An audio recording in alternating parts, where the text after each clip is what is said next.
인도 사람과 힌두교라는 제목으로 준비를 했습니다.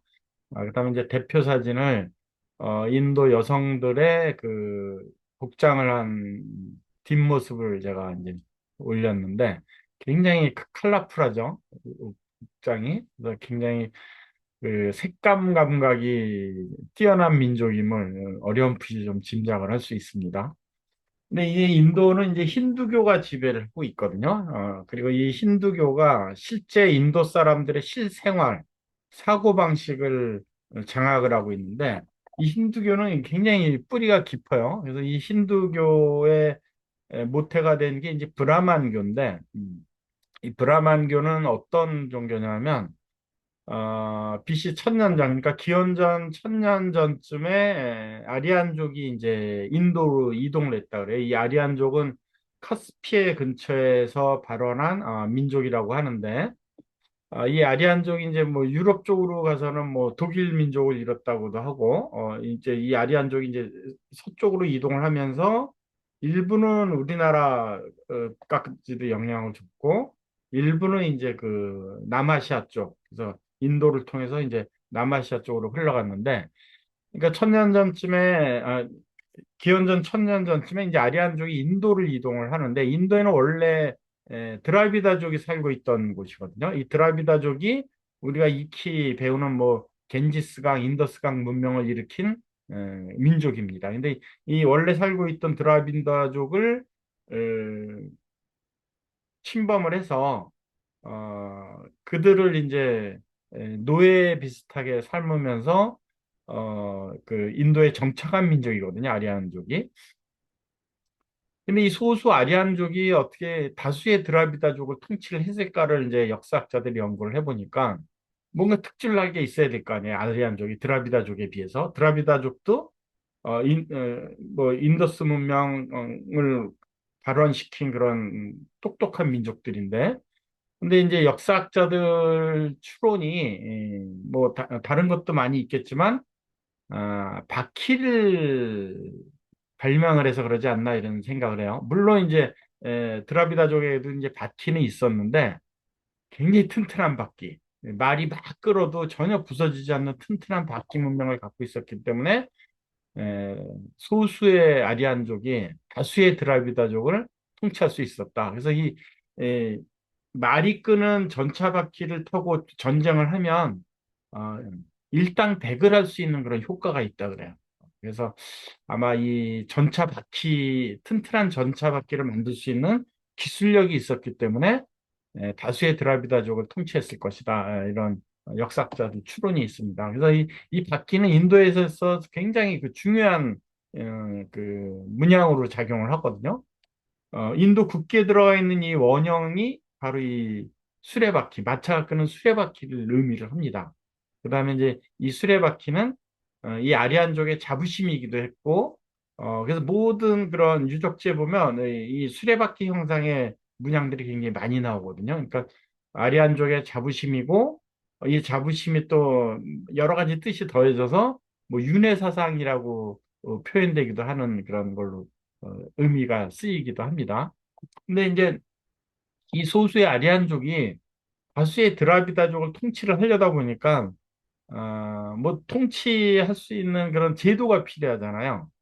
그래서 그 통치 수단으로 바르나라는 제도를 어, 만들었어요. 이 아리안족이. 이 바르나라는 제도는 바르나라는 뜻이 뭐냐면 색깔이라는 뜻이에요. 색깔 제도라는 얘기죠.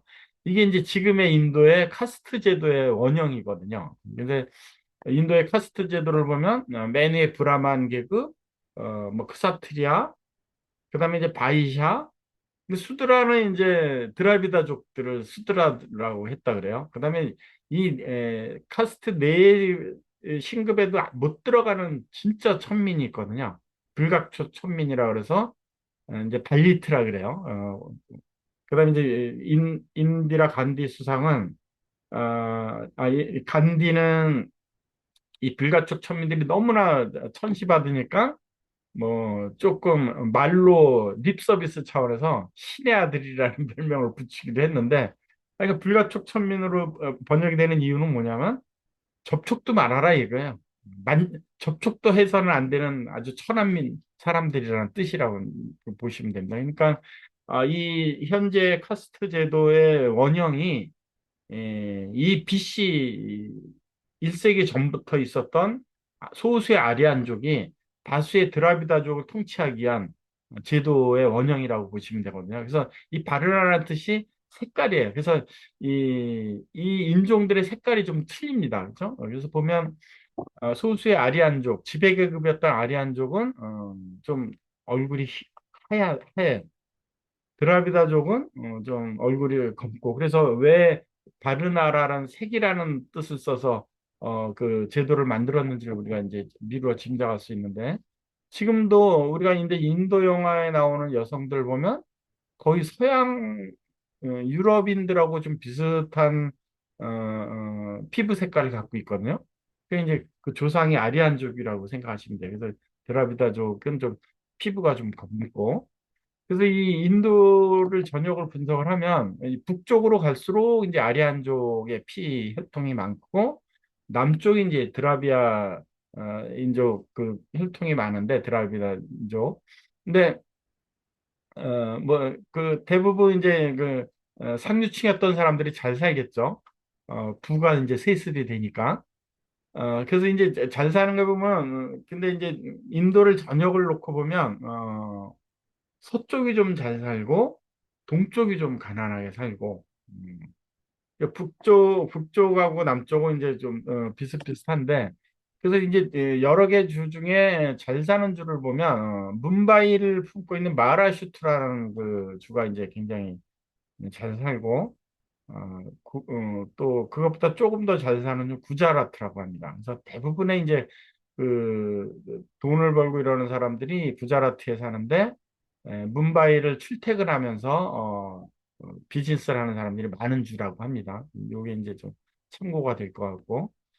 근데 힌두교의 발전 과정을 보면 힌두교가 이제 BC 1세기 전부터 그 아리안족에 의해서 이제 발전이 됐잖아요. 근데 어, 이게 이제 그 석가모니가 출연합니다. 그래서 석가의 한 나라의 왕자였었는데 백성들이 그 생로병사를 보고 큰 깨달음을 얻어서 출가를 해가지고 그죠? 그 왕자 자리도 왕이 자리도 손 놓아버리고 불교를 탄생시켰잖아요. 그래서 인도 전역에 이제 불교가 퍼집니다. 그래서 어, 이, 이 그러니까 이 불교의 원형도 아리안족의 브라만교에서 이제 많은 모티브를 가졌던 건데 그래서 완전히 윤회에서 벗어나서 해탈을 추구하는 게 이제 불교의 원형이잖아요.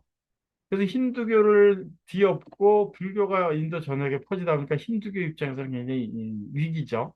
그래서 힌두교가 거듭나게 됩니다. 이 불교의 출현에 의해서. 그래서 이제 어떻게 거듭나냐면 이 브라만교가 이제 거듭나서 이제 힌두교로 발전되는데 이제 자연신을 숭상하던 브라만교를 인격신, 실제 생활에 사람들이 필요한 생활에 적용할 수 있는 종교로 거듭나는 거예요. 그다음에 브라만교는 그냥 신앙으로만 있었거든요. 뭐 자연 신앙으로만 윤회. 아마 제가 생각에는 이 식물들이 낙엽이 졌다가 낙엽이 새로 나오고 새순을 뜯어 먹어도 계속 나오는 거에 대해서 아마 윤회 사상이 거기에서 비롯된 것 같은데. 근데 이제 아무런 형체가 없잖아요. 근데 이제 힌두교는 브라만교가 불교에 자꾸 밀리다 보니까 새롭게 거듭난 거죠. 인도에 원래부터 있었던 모든 민속 신앙까지 다 흡수를 하고 실체를 또 신앙을 할 수 있는 실체를 만든 거예요. 신전도 설치를 하고 신상도 설치를 하고 그래서 힌두교 보면 굉장히 많은 신상이 있습니다. 우리가 보기에는 막 인형 같은 수준의 신상들이 많이 있는 게 그게 이제 힌두교의 특징이에요. 그러면서 이 브라만교가 힌두교로 거듭나면서 인도에서 불교가 거의 사라지다시피 했어요. 사라진 게 아니고 사실은 이 브라만교가 이 기존에 있던 그 드라비다족의 인도 민속 신앙까지 다 흡수해 버렸거든요. 아예 불교도 흡수해 버린 거예요. 그래서 부처 형상의 신상도 있어요. 이제 힌두교 서원에 가보면. 그러니까 모든 신앙을 다 흡수해 버린 거예요. 그래서 이제 인도 전역에 이제 설치돼 있는데, 그래서 이 바르나 제도가 카스트 제도로 변했다라는 것을 우리가 알 수 있는 거고, 역사적으로. 그다음에 인도에만 있는 게 아니고 이 힌두교는 남아시아 전역에 퍼졌습니다. 이렇게 이제 에, 그 신앙이 전도된 과정인데, 그래서 우리가 2025년 트립 지역이 발리거든요. 이 발리도 거의 모든 사람들이 힌두교를 믿어요. 그래서 이 발리 사람들이 매일 아침 힌두교 사원에 제물을 올리는 것이 일상이거든요. 이 발리라는 단어가 사실은 제물을 바친다라는 뜻이래요. 그래서 얼마나 이 힌두교 사원에 제물 바치는 것을 중시 여겼으면 어, 지역 이름을 발리라고 했을 정도로 한국에도 힌두교 사원이 있습니다. 이태원에 가면 힌두교 사원이 있어요. 그래서 아마 관심 있으신 분들은 한번 이태원에 가셨을 때 힌두교 사원을 찾아서 한번 가보시는 것도 인도를 이해하는 데 좀 도움이 되지 않을까 싶습니다. 근데 이 인도의 힌두교를 이해를 해야 이제 인도 사람들을 이해를 할 수 있는데, 이 힌두교의 가장 이 단시간 내에 제가 힌두교를 설명드리겠냐면서도, 제가 또 인도를 공부한다고 힌두교를 많이 공부했지만서도 공부하면 할수록 모르겠더라고요, 사실은. 근데 힌두교에서 가장 힌두교를 이해할 수 있는 간단한 방법은, 제가 이제 여러 가지 궁리를 해보니까 이 카르마라는 단어하고 다르마라는 단어를 이해를 하면 한 20% 정도는 이해하실까 싶은 생각이 좀 들어요. 이게 굉장히 중시 여기는 부분이거든요, 힌두교에서. 이 카르마는 우리말로 번역하면 이제 업보라고 할 수 있고, 다르마는 이제 뭐 도리, 뭐 법칙 이렇게 할 수 있어요. 이게 왜 힌두교에서 굉장히 중요한 부분이냐면, 모든 인도 사람들이 자기의 현재 태어나면서부터 신분이 정해져 버리잖아요. 그다음에 사는 동안 굉장히 많은 갈등과 번민, 뭐 불행 이런 걸 많이 겪잖아요. 힌두교를 믿지 않는 우리들도 그걸 겪잖아요. 우리들도 태어나면서부터 뭐 우리나라는 신분제도가 없다 손 쳐도 태어나면서부터 사실은 어, 신분이 정해지는 거나 마찬가지예요. 그렇죠? 부잣집에 태어나느냐, 가난한 집에 태어나느냐, 내가 농촌에 태어나느냐, 도시에 태어나느냐. 그 모든 것을 업보라고 여기는 거예요. 그죠? 이 힌두교에서는. 그다음에 이제 그 도리, 내가 한 생명체로서, 한 인간으로서 행하는 도리, 지켜야 되는 법칙, 이런 것을 굉장히 중시 여겨요. 힌두교에서는. 그래서 내가 굉장히 천민으로 태어났어요. 이 천민으로 태어났는데 이것을 굉장히 왜 나는 이렇게 푸대접을 받고 사람 취급을 못 받지 하고 자책을 하는 게 아니고 받아들이는 거예요. 나의 전생이 천민으로 태어날 수밖에 없이 많은 악행을 저질렀구나, 전생이. 그냥 받아들여 버리는 거예요.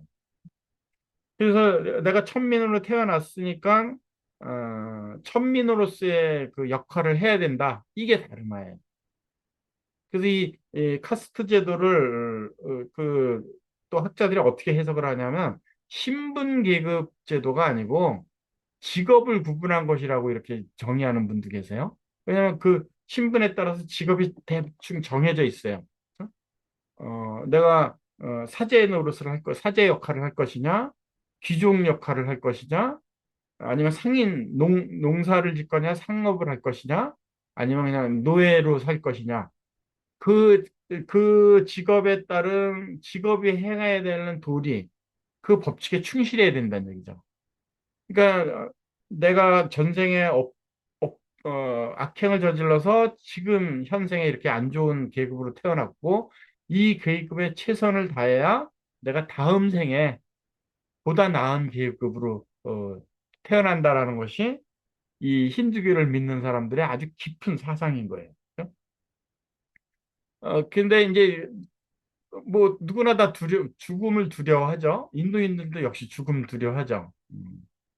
어, 근데 최고의 이상은 죽어서 다시 윤회를 끊는 거래. 다시 태어나지 않는 거래.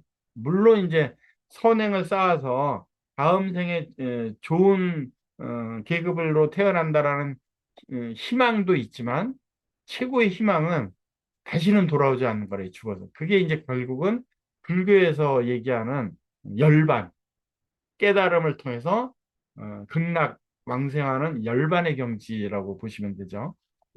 그래서 이 모든 인도 사람들은 현생에서 음, 자기가 맡은 바 직업을 정성스럽게 해서 정성스럽게 살면 다음 생에 좋은 계급으로 태어난다라는 희망과 그다음에 지혜를 깨달아서 아예 열반의 경지, 다시는 윤회를 하지 않는 범계로 가는 것이 인도인들의 모든 희망이라고 보시면 돼요. 그래서 이 바라나시라는 도시가 있어요. 우리가 이제 흔히 이뭐 매스컴을 통해서 많이 본 거죠. 화장을 하는 겐지스강 주변 옆에 있는 도시인데 화장터로도 유명하고 많은 힌두인들이 목욕하는 장소, 자기 죄를 씻는다 그래서 온몸을 여기에 담그는 걸 원하는데 모든 인도인들이 그렇게 하고 싶은 게 소원인 거예요. 그죠? 여기에서 화장터에서 죽는 게 소원이고 겐지스강에 한번 몸을 담가서 자기의 죄를 다 씻기를 원하는 게 모든 인도인들의 소망이에요. 그러니까 이 인도 동북부에 위치하거든요. 이게 인도 동북부가 아리안족이 침범을 하기 시작해서 인도 전역으로 바라만교를 만들어서 이 힌두교의 원형인 바라만교를 만들어서 인도 전역으로 전파시킨 곳이거든요. 그냥 이 힌두교의 발원지라고 보시면 돼요. 그죠? 그래서 왜 여기에 가서 화장당하기를 모든 인도인들이 원하는지, 그리고 모든 인도인들이 왜 여기 가서 몸을 담그고 하는지를 이제 우리가 이해하게 되는 거죠. 힌두교를 이해를 하면. 여기 한번 몸 담그면 죄를 씻는 거예요. 그럼 다음 생에 좋은 계보로 태어날 확률이 많은 거죠. 그 다음에 자기가 화장당해서 자기의 그 화장된 죄가, 자기의 육신의 죄가 이 겐지스강에 뿌려지면 좋은 계급으로 태어날 수 있는 아주 더 바란다면 다시는 태어나지 않는 극락왕생할 수 있는 범계로 들어가는 이런 것을 원하는 거죠. 그러니까 이 겐지스강이 굉장히 더러워요. 이 바로 옆에서 화장을 해서 시신을 막 강물에 떠내려 버리잖아요. 그죠? 뭐 이제 화장을 할 때 장작이 많이 필요하잖아요. 그럼 돈이 많은 부자들은 시신이 다 탈 정도로 장작을 많이 살 수 있는데 가난한 사람들은 장작을 적게 사잖아요. 그러면 채 타지도 않아요. 거의 뭐 아침부터 이렇게 징그러운 얘기해서 좀 뭐하지만 내장 같은 경우는 전혀 타지 않은 상태로 이제 끝나버리거든요. 화장이. 그럼 그걸 강에다 그냥 버리는 거예요. 그러면 막 개들이 들어가서 그 찌꺼기 사람 시체 찌꺼기를 막 먹기도 하고 막 물고기도 새들이 와서 먹기도 하고 그다음에 막 이게 둥둥둥 떠내려가는 거죠. 근데 화장터 바로 밑에 이 목욕하는 데가 있거든요. 얼마나 더럽겠어요. 또 공장 오폐수가 많이 흘러가는 강인데도 불구하고 몸담기를 원하는 거예요. 우리는 상식으로 전혀 이해가 안 되죠, 그렇죠? 이 목욕하다가 사람 내장을 볼 수도 있는 거예요, 화장 찌꺼기를. 근데 왜 여기 몸담기를 원하는가? 우리가 이 힌두교를 믿는 신자라면 당연히 우리도 그렇게 할 수 있을 거예요, 그렇죠? 굉장히 먼 곳에서 진짜 평생 한 번 올까 말까한 겐지스강에 왔는데 목욕 안 하겠어요? 당연히 하죠. 그죠? 그러면 이해가 되는 거죠, 우리가. 그래서 이 힌두교는 이제 고행을 통해서 또 깨달음을 얻는다고 해서 막 이렇게 우리가 이해 못하는 고행을 하는 분도 있어요. 이쪽 분은 45년을 오른팔을 들고 있었대요. 그래서 오른팔이 안 내려오는데 45년 동안 이렇게 들고 있어서 굳어버린 거예요. 이런 고행을 통해서 다음 생에 좋게 태어나겠다. 열반에 이르겠다 하는 것을 왜 이런 짓을 하는지 우리가 이제 이해를 하게 되는 거죠. 그죠? 근데 이제 이런 힌두교의 바탕으로 실생활에 살게 된 인도인들을 우리가 이제 이해를 하면 인도인들의 특징이 좀 있어요. 뻥이 좀 세고, 그렇죠? 예를 들면 이제 입사 시험을 보는데 엑셀을 할 줄 안다 그런데 이 인도인이 그 엑셀을 할 줄 안다 그래서 엑셀을 잘 다루는 줄 알았는데 그게 아니고 엑셀에다가 그냥 이렇게 뭐 숫자 넣는 정도 그 정도만 돼도 엑셀 자기 잘한다고 이렇게 한대요. 그러니까 뻥이 센 거죠. 그러니까 인도인들이 나 뭐 그거 굉장히 잘해 하면은 그거를 100% 믿으면 안 되고 아, 그거를 어디서 들어봤거나 어디서 누구한테 한번 얘기를 들었거나 이런 수준일 수도 있다라고 이해를 하시면 이렇게 정확하다고 합니다. 그다음에 이제 험담 잘하고 거짓말 잘하고 뻔뻔하고 그다음에 약속 잘 안 지키는 게 이제 특징이라 그래요. 근데 이제 이런 것들이 우리 시각으로 보니까 이해를 안 되는 거지만 이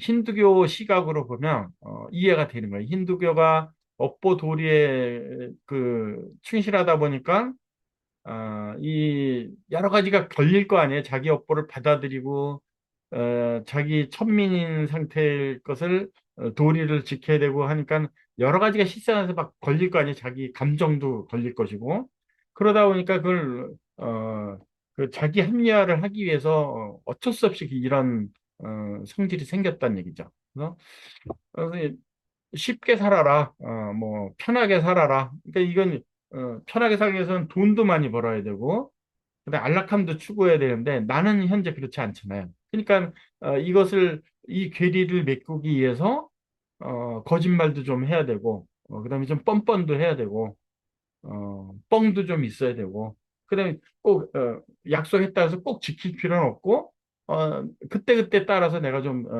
약속을 손바닥 뒤집듯 할 수도 있다. 이런 것이 이제 이 힌두교의 바탕에서 온 감성 아닌가.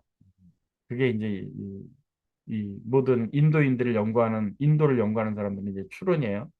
근데 관계성을 굉장히 중시 여긴대요. 이게 이제 관공서 관행이 많아가지고 뇌물사회라고 할 정도로 뇌물이 왔다 갔다 하는데 절대 모르는 사람 뇌물은 절대 안 받는다고 합니다.